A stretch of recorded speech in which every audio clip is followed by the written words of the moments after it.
আজকে আপনাদের মুগরি রোস্ট রান্না করা দেখাবো। কেমন করে রান্না করি আমার সঙ্গেই থাকুন। আজকে আমি মুগরির লেগ পিস রান্না করব। আগে ভাজে নিব, সঙ্গেই থাকুন।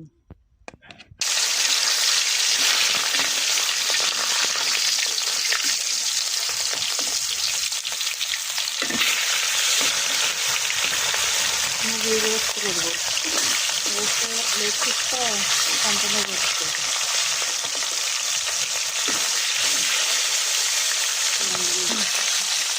এই যে ভাজা হয়ে গেছে, এখন আমি তুলে নিচ্ছি।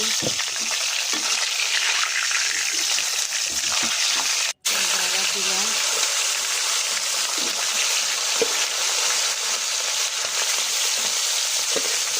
বেশি করে মুরগি কিনলে এইভাবে লেগ পিসগুলো আলাদা করে রান্না করে নিই। আমার বাচ্চার ভালোবাসে লেগ পিস, ওই জন্য আলাদা করে মুরগি মাংস রেখে দিই লেগ পিসগুলো। এই যে মুরগি রোস্ট ভাজা হয়ে গেছে, এখন আমি এখানে তেজপাতা দিয়ে দিলাম, তারপরে পেঁয়াজ দিয়ে দিলাম, রোস্টের তেলের মধ্যেই দিয়ে দিলাম।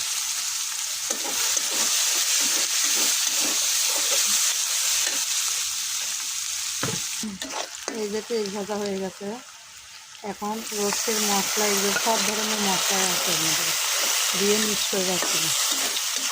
রাখছিলাম এতে। এখন এটা কষানি করব, কষানোর জন্য অল্প একটু পানি দিয়ে নিই।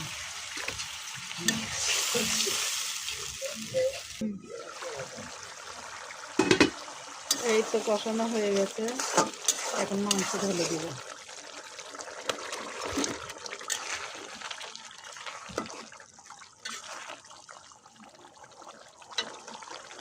এই তো রোস্টের মধ্যে দুধ দিয়ে দিলাম।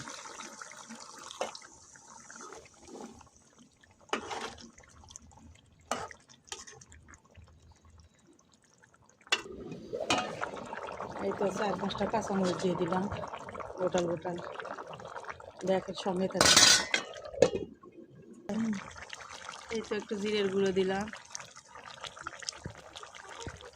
কিসের জন্য ভিডিওতে মশলা দেওয়া এক এক করে দেখালাম না, এই জন্য যে ভিডিওটা লম্বা হয়ে যায়, বড় হয়ে গেলে কেউ দেখতে চায় না, আপনারা তো দেখেন না। ওই জন্য সব মশলাপাতি এক জায়গাতে করে তারপরে মশলা কষে নিছি, কিন্তু সব ধরনের রোস্টের মশলা দিছি। এই যে একটু পেঁয়াজ ভাজা দিলাম, পেঁয়াজ ভাজা দিলাম। তো ভালো থাকবেন, দোয়া করবেন। কেমন